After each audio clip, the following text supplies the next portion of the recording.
राधे राधे। जय श्री कृष्णा सभी भक्तों को। हर हर महादेव। जय बाबा की। कैसे हो आप लोग? आशा करती हूँ आप स्वस्थ होंगे, मस्त होंगे, खुश होंगे। मैं अपने बाबा से, भोलेनाथ से प्रार्थना करती हूँ आप हमेशा खुश रहें, स्वस्थ रहें, मस्त रहें। आपकी लाइफ में कभी भी कोई प्रॉब्लम ना आए। तो मैं आपके सामने आज फिर बाबा का टॉपिक लेकर आई हूँ। टॉपिक देखो, मैंने आपसे बोला था मैं आपको बाबा के बारे में कुछ ना कुछ महिमा बताती रहूँगी। आप बीती बताऊँगी, जग बीती नहीं बताऊँगी। आप बीती बताऊँगी, जो मेरे साथ हुआ है वो बताऊँगी। जो जो मेरे साथ चमत्कार हुए हैं, मेरे बाबा ने जो जो कृपा की है मुझ पर, वो बताऊँगी मैं आपको। और आप वीडियो को लास्ट तक देखिएगा और उनकी महिमा को जानिएगा कि कितनी महिमाएँ हैं मेरे बाबा की। इससे पहले मैं आपसे कहना चाहूँगी, मेरे YouTube चैनल को सब्सक्राइब कर लीजिए, वीडियो लाइक शेयर कमेंट कीजिए। कमेंट में जय बाबा की ज़रूर लिखें। आपके बोलने भर से ही, जय बाबा की बोलने से ही आप पर कृपा होनी शुरू हो जाएगी। तो मैं आपको सुनाती हूँ अपने बाबा की महिमा कि कितनी महिमाएँ हैं मेरे बाबा की।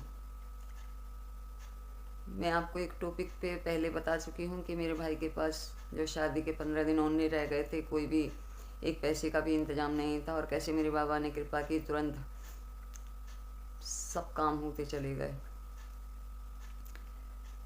तो आज फिर एक और टॉपिक बताती हूँ। ऐसा हुआ कि ऐसा है, मैं पहले तो आपको ये बताऊंगी कि देखो, चाहे आप किसी भी इष्ट को पूजते हो, इष्ट को मानते हो, या किसी गुरुदेव को मानते हो, जो भी है, जिसको भी आप मानते हो, आपकी परीक्षा तो ली जाती है थोड़ी बहुत। और हम लोग होते हैं कि परीक्षा में कई लोग सफल हो भी जाते हैं, कई लोग नहीं हो पाते। अब मैं भी कोई महान नहीं हूँ, मैं भी हो जाती हूँ फेल, ऐसी बात नहीं है।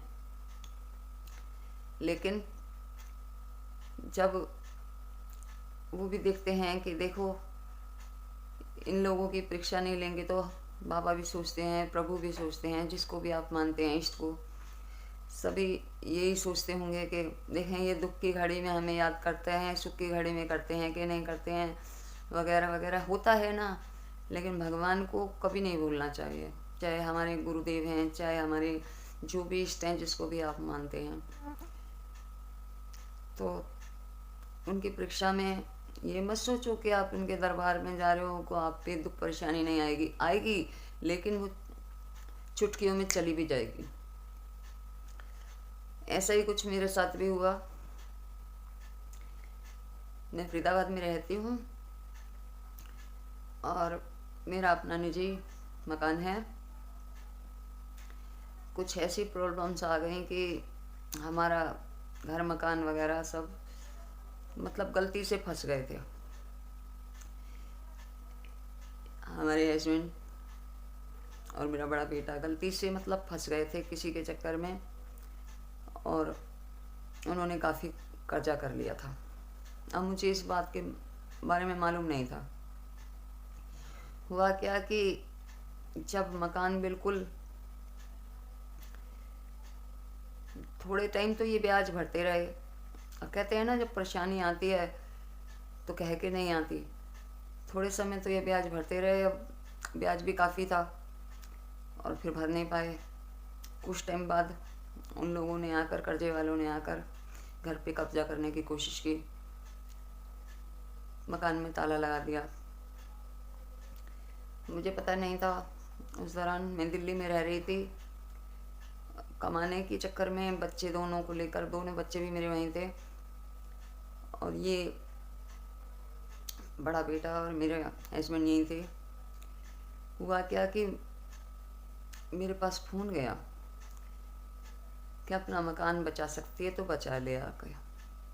किसी जानने वाले ने ही कॉल किया।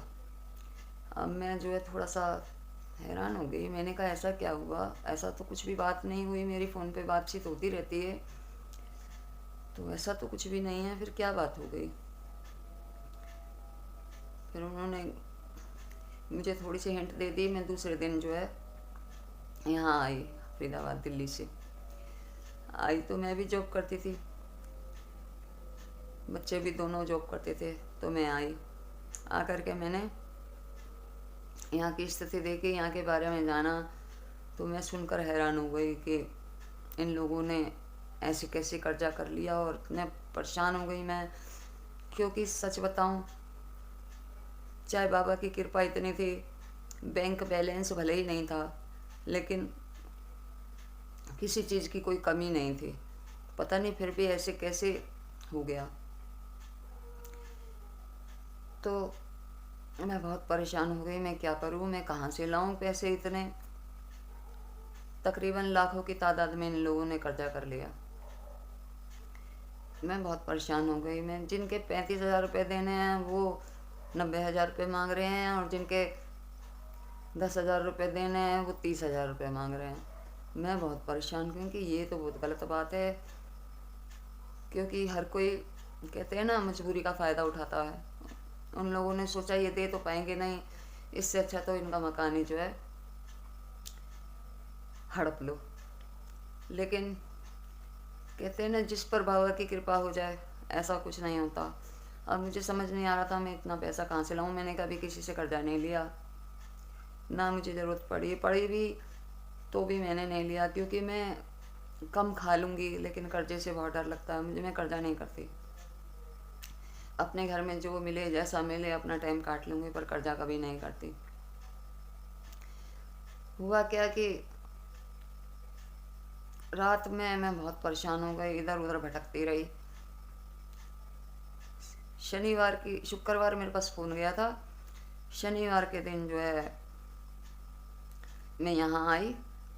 रात भर मैं अपने भाई को लेके पैसों के लिए इधर उधर भटकती रही। मैंने कहा कहीं इंतज़ाम हो जाए, कहीं इंतज़ाम हो जाए, पर नहीं हो पाया। फिर दूसरे दिन संडे था, रात तो जैसे तैसे काटी। सुबह संडे के दिन हमारे गुरुजी पूरे दिन गद्दी पर रहते हैं,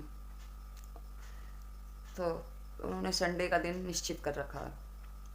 मैंने उनके पास फ़ोन किया, गुरुजी के पास, और गुरु से बोला मैंने, गुरुजी मेरे पास कुछ नहीं है, ले देकर ये मकान है, बस ये नहीं जाना चाहिए। ये मेरे बच्चों के लिए 4 हाथ की जगह है, ये बची रहनी चाहिए। मेरे बच्चे कहाँ किराए पे सारी ज़िंदगी धक्के खाएंगे। तो गुरुजी ने बोला बेटा चिंता मत कर, सब काम हो जाएंगे, तेरे पैसों का भी इंतज़ाम हो जाएगा, तेरा मकान भी बच जाएगा, कुछ नहीं होगा। मैं वहाँ फ़ोन करने के बाद मैंने किसी से पैसे नहीं मांगे, ना ही मैंने किसी के पास गई, आप मानेंगे, ना ही मैं किसी के पास गई। वहाँ फ़ोन करने के बाद मैं ऐसे हो गई बिल्कुल निश्चिंत कि अब मुझे कुछ नहीं करना, जो करना है बाबा को करना है। हुआ भी ऐसे ही। अब मेरा भाई किसी को जानता था, वो कहने लगा दीदी मैं पैसे दिला सकता हूँ, अपने आप ही कहने लगा। पूरी रात नहीं बोला, मेरे साथ घूमता रहा, नहीं बोला, इसको कहते हैं कृपा। और सुबह कहने लगा मैं तुम्हें पैसे दिला सकता हूँ। मैंने कहा भाई दिला दे, मैं धीरे धीरे करके सब उतार दूँगी, जो भी करूँगी, कमेटी डालूँगी, जैसे भी करूँगी मैं सब उतार दूँगी, पर मेरी हेल्प कर दे।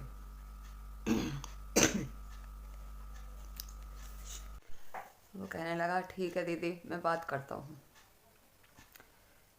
अब बाबा की कृपा जब हो गई तो भाई ने भी कह दिया, और जिससे मेरे भाई ने बात की उन्होंने भी हाँ बोल दी।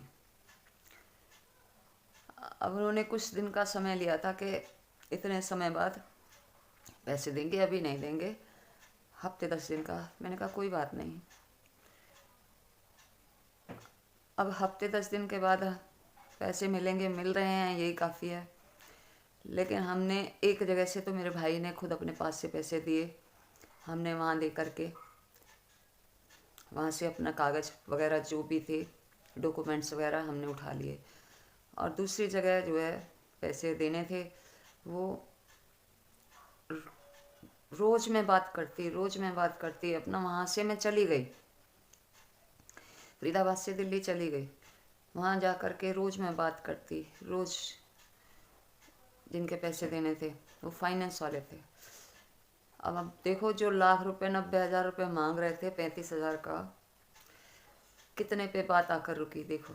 मैं उनसे रोज़ फ़ोन पर बात करती, भैया इतने ले लो, ले करके ख़त्म करो, क्यों परेशान करते हो गरीबों को, वगैरह वगैरह। मैं उनसे डेली बात करती, लेकिन वो अपनी जिद पे अड़ रहे। और एक दिन कहने लगे चलो कोई बात नहीं, आप ना 35 है ना 40 दे दो और ख़त्म करो कहानी, और अभी ले आओ अगर देने हैं तो। मैं अपने बाबा के इतना धन्यवाद करती हूँ कि मेरे बाबा ने इतनी कृपा करी। कहाँ 90,000 मांग रहे थे और कहाँ 40,000 में ही बात बन गई। और मैंने तुरंत अपने भाई को कॉल किया, भैया तुरंत पैसे उठाओ और दे आओ। ऐसे ऐसे 40,000 रुपये में बात हो गई है। और वहाँ पे 40,000 रुपये दिए और मैंने कहा लिखित में ले आना और अपने कागज़ वगैरह डॉक्यूमेंट्स जो भी हैं वो ले आना। अब मैंने वहीं से बैठे बैठे फ़ोन पर ये सारी बातें करती रही और अपना सब काम करवा दिया। मेरे बाबा ने, कृपा बाबा की थी, मेरा कुछ नहीं था। मैं कहाँ कर पाती, मैं तो कुछ भी नहीं कर सकती, कृपा बाबा ने की। तो यह है मेरे बाबा के चमत्कार। जहाँ लाखों खर्च होने होते हैं वहाँ मेरे बाबा थोड़े पैसों में काम चला देते हैं। देखो 35 के 40 देने पड़े, 5,000 ही फालतू देने पड़े। 90,000 में और 40,000 में बहुत फ़र्क है, आप खुद समझ सकते हैं। और जहाँ मुझे 30,000 देने थे वहाँ मैंने, आप मानेंगे, वहाँ पे भी मैंने 15,000 रुपये दिए। मेरे बाबा ने इतनी कृपा करी, वहाँ भी मैंने 15,000 दे के बात ख़त्म कर दी।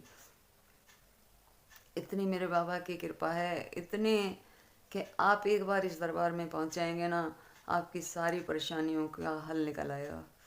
सारी परेशानियों का, कहते हैं जो काम कोई नहीं कर सकता, कहते हैं होनी को अनहोनी करने वाले मेरे बाबा हैं। और अनहोनी होने वाली होती है उसको होनी कर देते हैं, जो गलत होने वाला होता है उसको टाल देते हैं। ऐसे है मेरे बाबा की कृपा। आप विश्वास नहीं करेंगे इन पर, इनके दरबार में एक बार आप जा कर के देखिए।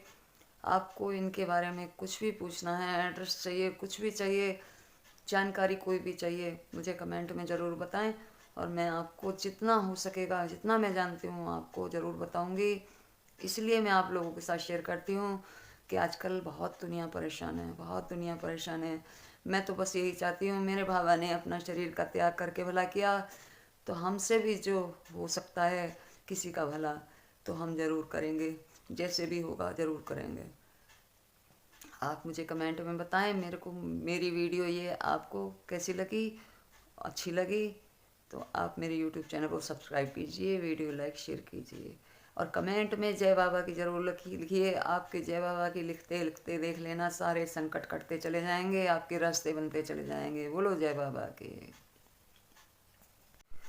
आप सोच रहे होंगे कि मैं ऐसी शॉल वगैरह ओढ़ कर आई हूँ, पर क्या करूँ, सर्दी ज़्यादा हो रही है, तबीयत भी ठीक नहीं रहती है ना, तो जल्दी से खांसी जुकाम भी हो जाता है, फीवर भी हो रखा है, तो इस वजह से मैं ये दुशाला ओढ़ करके बैठी हूँ।